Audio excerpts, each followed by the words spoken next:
প্রকল্পটা প্রয়োজন এই কারণে যে এটাতে এখন তো গ্যাস না থাকলেও এলএনজি ব্যবহার করা হচ্ছে, কিন্তু অনেকগুলো বিদ্যুৎ কেন্দ্র জ্বালানির অভাবে চালু থাকছে না বা অচিরেই চালু থাকা কঠিন হবে।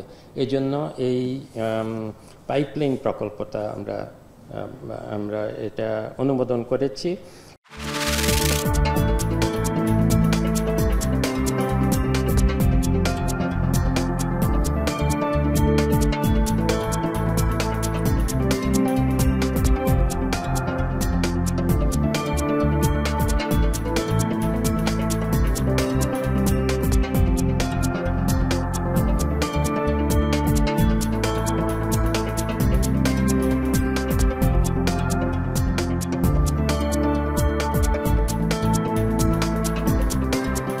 কেবলমাত্র সাংবাদিক পরিচয়, সাংস্কৃতিক ব্যক্তিত্ব বা কবি পরিচয়ের কারণে কিন্তু কেউ রেহাই পেয়ে যাবে না।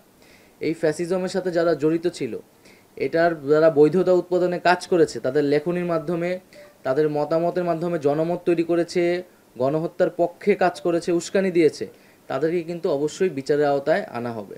প্রচুর সিনেমা আসলে পেন্ডিং রয়েছে, সেগুলোকে দ্রুত মুক্তির ব্যবস্থা করার জন্য আমরা এই যে সার্টিফিকেশন বোর্ড, সেই সার্টিফিকেশন বোর্ডটি পুনর্গঠন করা হবে প্রজ্ঞাপনের মাধ্যমে, এবং আইনের সাথে সাংঘর্ষিক হবে না, এইভাবে প্রজ্ঞাপন দিয়ে আমরা আপাতকালীন কাজ শুরু করব।